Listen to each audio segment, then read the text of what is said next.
Il y a une question, n'est-ce pas? Une question qui nous ronge, qui nous suit comme une ombre dans les rues sombres de nos propres pensées. Qui suis-je? On se la pose au milieu de la nuit, quand le silence est assourdissant. On la voit dans le regard des autres, dans le miroir le matin. C'est une question simple, mais les réponses, elles sont tout sauf simples. Chaque civilisation, chaque philosophie a tenté d'y répondre. Et ce soir, ce que je veux faire, c'est regarder cette question à travers un prisme différent, celui de la pensée islamique. Non pas pour vous donner une réponse toute faite, mais pour ouvrir des portes. Certains voient une réponse dans la science, d'autres dans le chaos.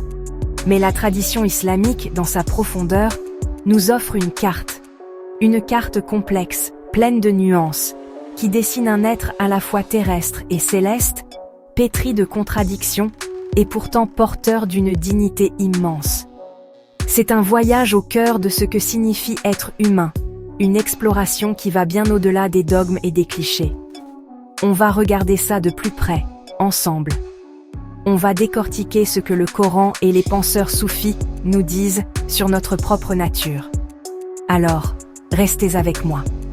On va plonger dans 7 aspects essentiels de cette vision.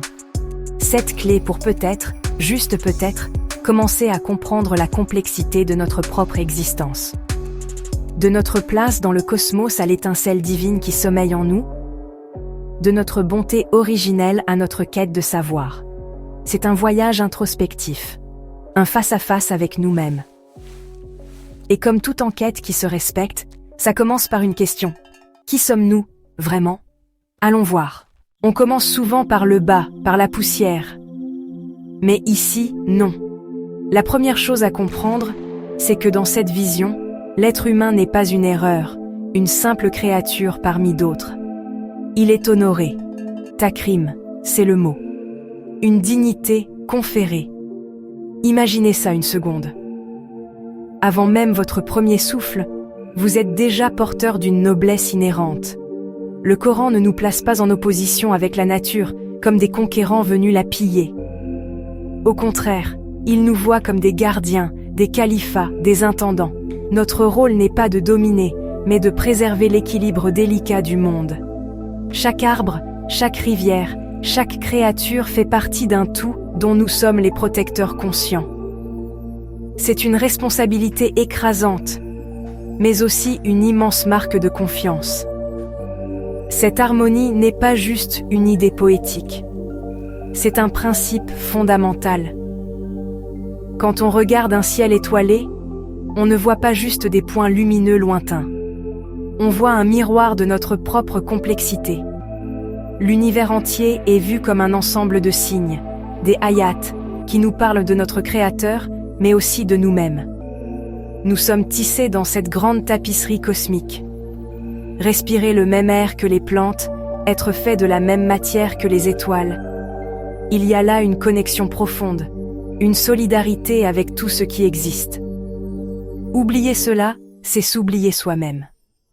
C'est rompre un pacte silencieux et se condamner à l'errance, déconnecté de notre propre maison. Maintenant, ça se complique.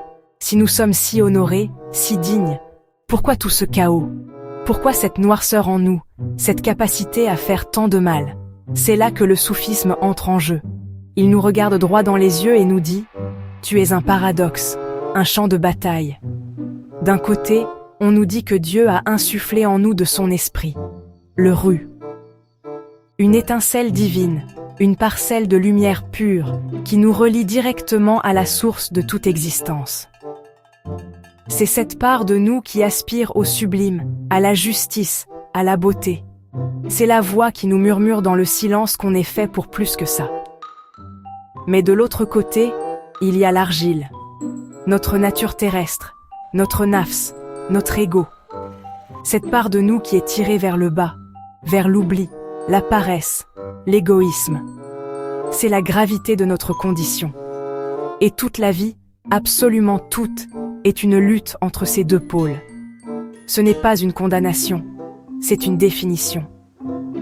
Être humain, c'est vivre cette tension. C'est cette friction constante qui crée le mouvement, qui nous pousse à chercher, à nous battre, à nous élever. Sans cette dualité, il n'y aurait pas de quête spirituelle. Il n'y aurait rien. Juste la stagnation. C'est dans cette arène intérieure que se joue notre véritable histoire. Au milieu de cette lutte intérieure, il y a un point d'ancrage, une sorte de boussole interne. On l'appelle la fitra. C'est l'idée que nous naissons tous avec une disposition naturelle à la bonté, à la vérité, à la reconnaissance du divin. C'est notre configuration d'usine, si vous voulez. Une pureté originelle qui n'est pas naïve, mais fondamentale. Peu importe à quel point on s'est perdu, à quel point on s'est sali les mains, cette fitra demeure. Elle peut être recouverte par des couches de négligence, d'ignorance, de cynisme, comme un miroir couvert de poussière. Mais le miroir est toujours là, intact en dessous. Le travail de toute une vie, alors, n'est pas de créer quelque chose de nouveau, mais de nettoyer ce miroir, de retrouver cette clarté originelle. C'est la base même de notre dignité. Nous ne sommes pas fondamentalement mauvais, nous sommes fondamentalement bons, mais sujets à l'oubli. Chaque acte de compassion, chaque moment de lucidité, chaque quête de connaissance est une tentative de polir ce miroir pour qu'il puisse à nouveau refléter la lumière. C'est une vision incroyablement optimiste de l'humanité. Elle nous dit que la rédemption n'est pas seulement possible, elle est inscrite dans notre nature même. Il suffit de se souvenir. Alors, comment on nettoie ce miroir? Comment on navigue dans ce paradoxe? On nous donne deux outils, deux phares dans la nuit. Le premier, c'est la raison, l'AQL. Dans la philosophie islamique, la raison n'est pas l'ennemi de la foi. C'est un don divin, un instrument essentiel pour comprendre le monde, pour déchiffrer les signes dans l'univers et en nous-mêmes. Penser, questionner, analyser, c'est un acte de dévotion. C'est utiliser le potentiel que Dieu nous a donné. C'est notre autonomie, notre capacité à observer, à déduire, à faire des choix éclairés. Ignorer sa raison, c'est insulter le don qui nous a été fait. Mais la raison seule, laissée à elle-même, peut tourner en rond. Elle peut devenir arrogante, se perdre dans ses propres labyrinthes.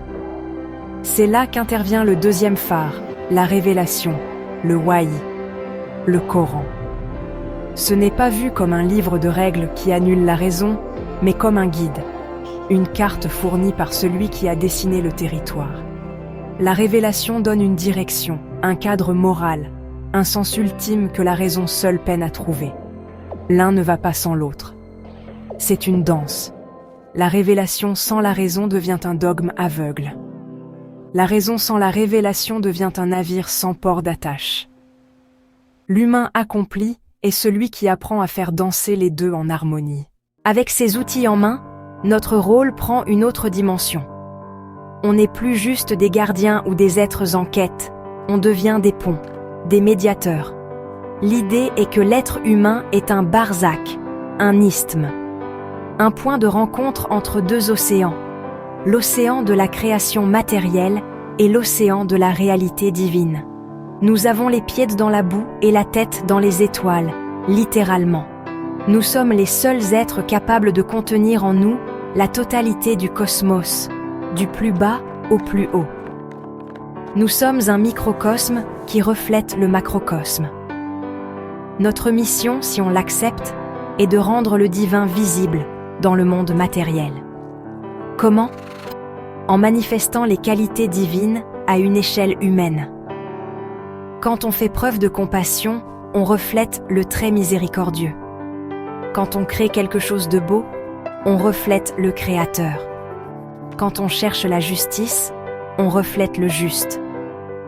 Nous sommes les témoins de Dieu sur terre, non pas par des mots, mais par nos actes. C'est par nous que la miséricorde, la connaissance, l'amour et la beauté prennent une forme concrète dans ce monde. C'est une responsabilité vertigineuse. Être le canal par lequel le sens irrigue la matière. Si nous sommes tous des reflets, pourquoi sommes-nous si différents? Pourquoi toutes ces langues, ces couleurs de peau, ces cultures?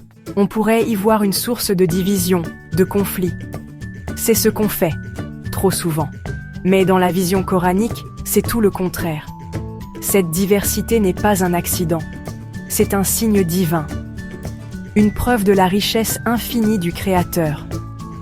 Nous vous avons créé de nations et de tribus différentes pour que vous vous entreconnaissiez. La finalité n'est pas la tolérance passive, mais la connaissance active. L'enrichissement mutuel. Chaque culture est une facette différente du diamant humain. Chaque langue est une musique unique qui exprime une part de la vérité. Voir l'autre dans sa différence, ce n'est pas voir une menace, c'est avoir l'opportunité d'apprendre quelque chose sur Dieu et sur soi-même qu'on ne pourrait jamais apprendre seul. La fraternité ici n'est pas limitée à un groupe, une ethnie ou une religion. C'est une fraternité humaine fondamentale, basée sur notre origine commune et notre dignité partagée. Rejeter l'autre à cause de sa différence, c'est comme rejeter une couleur de l'arc-en-ciel. C'est appauvrir sa propre vision du monde et refuser un des plus beaux cadeaux qui nous soit fait. Enfin, tout ce cheminement, toute cette introspection, repose sur un pilier, la quête du savoir, al-ilm. Ce n'est pas une option, c'est un devoir spirituel et éthique. Depuis le premier mot révélé, Ikra, lis. L'accent est mis sur la connaissance. Chercher à comprendre le fonctionnement d'une cellule, les lois de la physique, les leçons de l'histoire ou les subtilités de la poésie, tout cela est considéré comme un acte d'adoration. Car en découvrant les lois et la beauté de l'univers, on découvre la sagesse et l'art de son auteur. L'ignorance est vue comme une prison, un voile qui nous empêche de voir la réalité telle qu'elle est. L'accomplissement de soi, dans cette perspective, n'est pas seulement un développement personnel égoïste. C'est l'expansion de notre conscience pour embrasser le plus de réalités possible. C'est une responsabilité envers soi-même et envers les autres. Le savoir acquis doit être partagé, il doit servir à améliorer la condition humaine, à établir la justice, à guérir, à construire. Un savant qui garde son savoir pour lui est comme un nuage qui ne donne pas de pluie. L'être humain pleinement réalisé est un étudiant perpétuel, humble devant l'immensité de ce qu'il ignore, et généreux avec le peu qu'il sait. La quête de connaissance est le voyage qui dure toute une vie. Alors, au bout du compte, qui sommes-nous ? Si on rassemble toutes les pièces du puzzle, l'image qui se dessine est celle d'un être d'une complexité et d'une noblesse extraordinaires. Pas un pécheur misérable rampant vers un salut incertain, ni un animal évolué sans but flottant dans un cosmos vide. Non, l'humain, vu à travers ce prisme, est une créature honorée, un pont entre le ciel et la terre. Un être porteur d'une étincelle divine et d'une bonté originelle, mais constamment aux prises avec sa propre nature terrestre. C'est cette tension même qui fait sa grandeur. Notre mission, si l'on peut l'appeler ainsi, est à la fois spirituelle et éthique. C'est une mission de connaissance de soi, du monde et du divin. C'est une mission de justice, préserver l'équilibre en nous et autour de nous, dans la société comme dans la nature.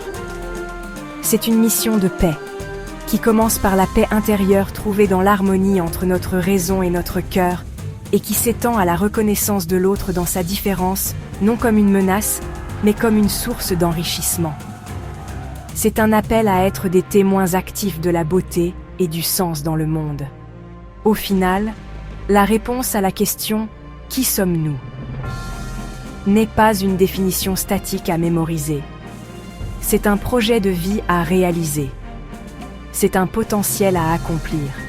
C'est un appel à devenir la meilleure version de nous-mêmes, non pas pour notre propre gloire, mais parce que nous sommes les gardiens de ce monde, les médiateurs du sens et les membres d'une seule et même famille humaine. La question demeure, mais peut-être que maintenant, on a une meilleure idée de la direction dans laquelle chercher la réponse. Et cette direction, c'est vers le haut et vers l'intérieur.